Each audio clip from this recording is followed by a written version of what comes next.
रोज कुएं से पानी भरना, शिव जी को चढ़ाना, जल पीना, साधु संत यही क्रम पूजन पाठ करते। उसी कुएं में एक मेंढक रहता था। वो संतों का सानिध्य करता, रोज संतों का दर्शन करता, संतों का प्रवचन सुनता। एक दिन संत ऋषिजन गुरुजन आते, साधुजन आते। उसके पहले एक सांप, पानी में बहुत जहरीला सांप पानी में गिर गया, मर गया। उसका जो विष था वो पानी में उसने उगल दिया। मेंढक ने देख लिया कि इसमें सांप गया है और वो सांप ने विष उगल दिया। अब मेंढक करे तो करे क्या, उसने इंतजार करा कि संत आएंगे तब उनके सामने मैं पानी में गिर जाऊंगा तो संत कम से कम इस पानी को लेकर नहीं जाएंगे। संत जैसे ही आए, साधुजन जैसे ही आए, मेंढक पानी में कूद गया तो जहर का पानी था, उसमें मेंढक मर गया, शरीर नीला पड़ गया। संतों ने कहा इस पानी में मेंढक पड़ा है और पड़ते से ही मर गया है।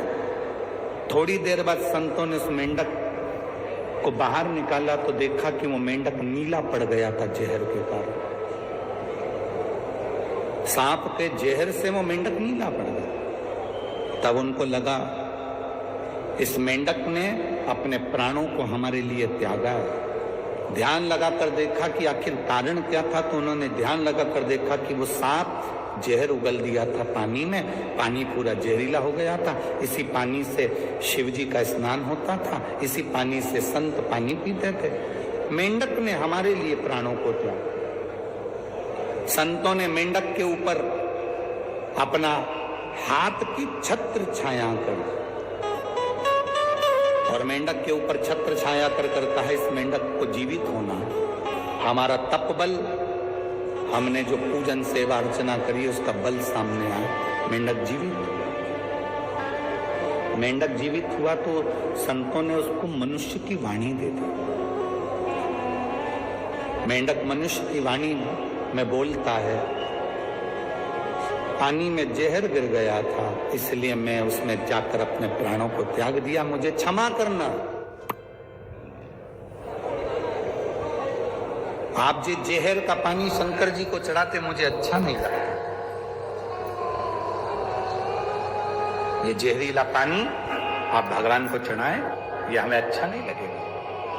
आप लोगों को मालूम होगा इस व्यासपीठ से कई जगह पर हम लोगों ने कहा निर्माल्य विसर्जन की गाड़ियां चलाओ, निर्माल्य विसर्जन की गाड़ियां चलाओ, जिससे नदी, तालाब, बावड़ी, कुएं शुद्ध हो।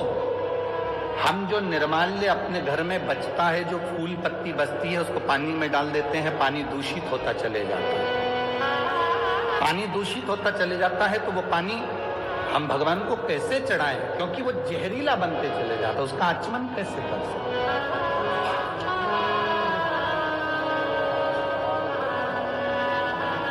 आपको कथाओं के माध्यम से कहा कि अपने घर से एक लोटा जल ले जाया करो, शिव जी को जल चढ़ाया करो, क्योंकि तुमको मालूम है तुम्हारे घर का जल कितना शुद्ध है। हम दूसरी जगह का पानी उठाकर महादेव को चढ़ा रहे हैं, वो पानी में कितना क्या विष मिला है, क्या मिला है, हमको अंदाजा नहीं है। वो कितना दूषित है ये हमको अंदाजा नहीं है। आप में से कोई माता ऐसी है जो भगवान को दूषित जल देती होगी, बेकार पानी देती होगी, कहीं खड्डे का गंदा पानी भरकर चढ़ा देती होगी? कोई नहीं है ना। सब अपने घर से पानी भरकर लेकर जाते हैं, जो पानी वो पीते हैं वो पानी लेकर जाते हैं, जो पानी वो स्वयं पीते हैं वो पानी महादेव को चढ़ाते हैं। पशुपतिनाथ का व्रत तो यहां तक कहता है कि बाजार से मिठाई लाकर पशुपति व्रत नहीं किया जाता। बोलो सही है कि गलत है? घर में खीर बना लो, घर में सीरा बना लो, हलवा बना लो, घर में मीठा चावल बना लो, घर में तुम जो बनाना हो बनाओ, पर घर में बनाओ। इतना शिव जी की पूजन में शुद्धता का ध्यान स्मरण रहता है। तो हम कहते हैं कि घर से जल लेकर जाओ। जैसे मेंढक ने कहा पानी अशुद्ध हो गया था, उसको शुद्ध कैसे करें, इसलिए मैंने प्राण किया। आप जब निर्माल्य विसर्जन के लिए वाहन चलाते हैं, रथ चलाते हैं, गाड़ियां चलाते हैं, उस समय पर आप नदी को, तालाब को, बावड़ी को शुद्ध कर रहे हैं और वो पानी शिव जी को चढ़ता है तो उसकी पवित्रता का फल हमको भी हमारे खाते में जाता है और हमारी जिंदगी सार्थक होती है। अब मनुष्य की वाणी मिल गई। संतों ने कहा तुमने हमारे प्राण बचाए हैं, महादेव की सेवा के लिए तुमने जल को बचाया, मांगो तुम्हें क्या चाहिए। उस मेंढक ने हाथ जोड़कर कहा मैं क्या मांगू, बस आपका दर्शन हो गया, इससे बढ़कर और क्या चाहिए, इससे बढ़कर और क्या चाहिए। आप अपना घर छोड़ छोड़ कर दूर दूर से आके यहाँ धूलिया नगर में शिव महापुराण की कथा सुन रहे हो। कोई नासिक में कथा होगी तो कथा सुनने के लिए नासिक वाले वहां पहुंचेंगे। मां गोदावरी के तट पर कुंभ का जहां मेला भराता है पंचवटी में, जिस नासिक में साधु संत सन्यासी तपस्वी साधक उपासक 33 कोटि देवी देवता, जिस नासिक में, जिस पंचवटी में स्वयं राम गोदावरी का स्नान करने के लिए तरसते हैं, ऐसी पंचवटी में हमें शिव पुराण की कथा गंगा रूपी मिल जाए, इससे बढ़कर और क्या चाहिए।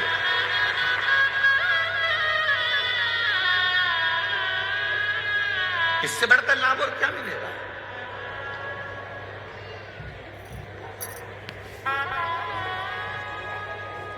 महाराज शिव महापुराण की कथा कर रहे,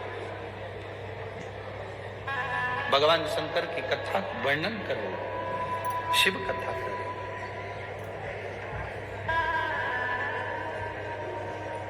मांगू तुम्हें क्या चाहिए। मेंढक ने कहा मैं नहीं मांग सकता। क्या मांग, गुरु की दृष्टि पड़ जाए, संत की दृष्टि पड़ जाए, उससे ज्यादा सुख और क्या चाहिए।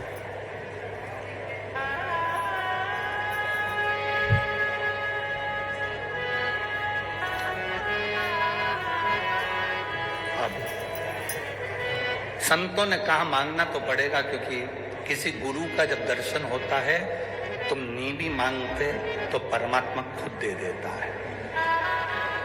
असली गुरु का यदि दर्शन हुआ है, असली गुरु का यदि दर्शन करा है, तुम नहीं भी मांगोगे तो भी वो दे देगा। आप ना मांगे तो भी वो देगा।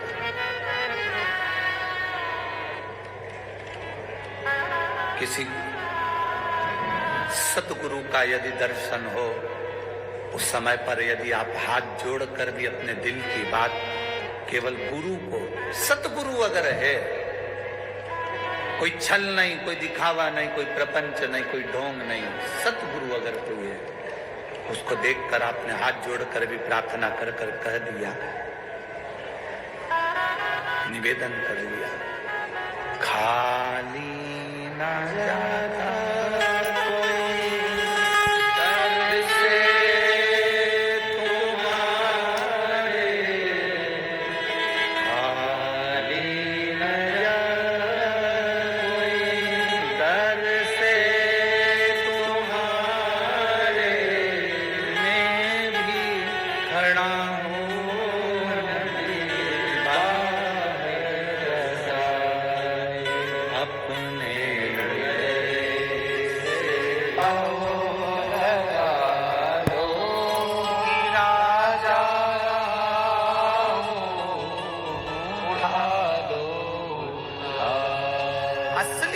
यदि दर्शन हो जाए और आपने हाथ जोड़ बाबा से प्रार्थना भी कर ली तो बाबा दे दे। मेंढक के मन की बात संतों ने पूछी। मेंढक आखिरी में बोला, मुझे पार्वती जैसा सुंदर बना दो और मेरा विवाह उस व्यक्ति से हो जो शंकर की आराधना में लीन रहता। मुझे पार्वती जैसा सुंदर बना दो और मेरा विवाह उससे हो जो शिव की भक्ति करता। क्योंकि मैं जिस कुएं में रहता था, उस कुएं से जो पानी जाता था, मैं हमेशा आपके मुख से ओम नमः शिवाय, नमः शिवाय, श्री शिवाय नमस्तुभ्यम सुनता था। उस मंत्र को सुनता था तो मेरे मन में आता था, एक बार मैं भी उस शंकर की उपासना करने वाले की शरणागति में रहूं। संतों ने आशीर्वाद दे दिया, हम तुम्हें वर देते हैं कि तुम सुंदर होगे, स्त्री के रूप में होगे और तुम्हारा विवाह एक ऐसे राजा से होगा जो शिव की आराधना में लगा रहता है। उस मेंढक ने छोटी सी कन्या का रूप ले लिया, जिसको मायासुर ने देख लिया। मायासुर की संतान नहीं थी तो उस कन्या को ले आया। कन्या का ध्यान लगाकर एक दिन मायासुर बैठा था कि ये कन्या किसकी है, तो उसके ध्यान में आया कि ये तो पूर्व जन्म में मंदोक थी। मंदोक संस्कृत में मेंढक को कहते हैं। ये पूर्व समय में मंदोक थी। मंदोक को संस्कृत में, मेंढक को संस्कृत में मंदोक कहा गया। ये मंदोक। तो मायासुर ने, मैदानव ने अपनी बेटी का नाम मंदोक, जो मेंढक को कहा जाता था, उसको मंदोदरी रख दिया। क्या नाम रखा? मंदोदरी। वो मंदोदरी का विवाह शंकर भगवान की आराधना करने वाले लंकाधिपति रावण से हो गया, जो शिव की आराधना में डूबा, जो शिव की भक्ति में डूबा हुआ।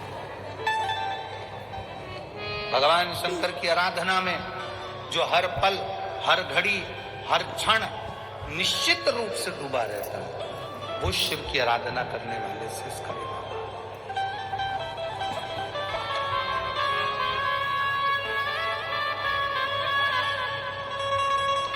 और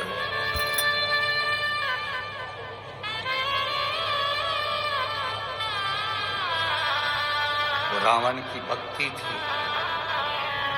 मंदोदरी कई बार रावण को समझाती थी कि तुम शंकर की आराधना करते हो, तुम समझो नहीं। रावण के पास में वैभव बहुत था, धन बहुत था, सत्ता बहुत थी, संपदा बहुत थी, बस एक कमी थी रावण के पास।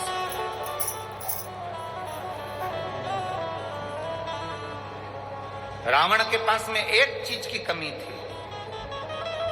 क्या कमी थी रावण के पास में?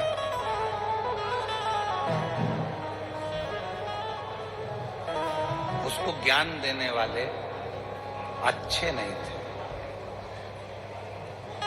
राम जी के पास में न धन था युद्ध के समय पर, न हाथी था, न घोड़ा था, न रथ था। युद्ध के समय पर राम जी के पास में सुंदर वस्त्र भी नहीं थे, राम जी के पास में बहुत सारे शस्त्र भी नहीं थे, पर राम जी के पास में सबसे बड़ी चीज थी, उनको ज्ञान देने वाले अच्छे थे। जिसके जीवन में ज्ञान देने वाला अच्छा है, वो कंगाल होने पर भी करोड़पति बन जाता है। और जिसके पास में ज्ञान देने वाले श्रेष्ठ नहीं है, वो करोड़पति होकर भी रोड पर आ जाता है। रावण करोड़पति था, धनपति था, सत्तापति था, संतान, वैभव सब कुछ था, पर रावण के पास में ज्ञान देने वाले नहीं थे। जब रावण ने पूछा सभा में बैठकर, राम जी सेना लेकर आ रहे हैं बंदरों की, मेरे सभासद, मुझे ज्ञान देने वाले जितने भी बैठे थे विद्वान, उनसे पूछा मेरे लिए आज्ञा करो कि राम सेना लेकर आ रहे हैं तो क्या करना पड़ेगा। तो इतने में जितने बैठे थे ज्ञान देने वाले वो सब खड़े हो गए। उन्होंने कहा आन दो, ऐसे एरे तेरे बंदरों को तो अपन सब निचोड़ के खा जाएंगे। ज्ञान देने वालों को ज्ञान देना था कि राम जी के पास में एक दूत भेजिए और बुलाओ, सीता वापिस करो। ये गलत है किसी की स्त्री को अपने आराधना। पर ज्ञान देने वालों ने ज्ञान नहीं दिया, उल्टा रावण को भड़का दिया। कई लोग ऐसे होते हैं जब बहुत विषम परिस्थिति होती है राजनीतिक उठापटक में या प्रशासनिक उठापटक में, लोग बहुत सारे ज्ञान देने आ जाते हैं। अरे वो तुम्हारे लिए ऐसा बोल रहा था, वो तुम्हारे लिए वैसा बोल रहा था, उसने ऐसा कर दिया, उसने वैसा कर दिया। उफान मत लाना दूध में, रत्ती भर का भी। जितनी नम्रता से जिंदगी जी सकते हो उतनी नम्रता से चलना। रावण को ज्ञान देने वाले श्रेष्ठ नहीं थे, इसलिए रावण का पूरा कुल डूब गया। राम जी के पास में ज्ञान देने वाले थे। उन्होंने पूछा ये समुद्र रास्ता नहीं दे रहा, क्या करें? तो किसी ने कहा कि एक काम करो, समुद्र के लिए बाण छोड़ देते हैं। भगवान इतने में जामवंत बोला, इतने में हनुमान जी बोले, क्यों छोड़ना, बाण छोड़ेंगे समुद्र के जीव मर जाएंगे, रहने दो। शंकर जी की पूजन करते हैं, शंकर जी जो आज्ञा देंगे वो करेंगे। शिव जी की स्थापना करी, रामेश्वर धाम की स्थापना करी, पूजन चालू करी। पूजन करिए तो भगवान शंकर ने ज्ञान दिया, तुम्हारे पास में नल नील है, राम नाम लिख के पत्थर फेंकेंगे, वो तैर जाएंगे, पार उतर जाओगे। सहज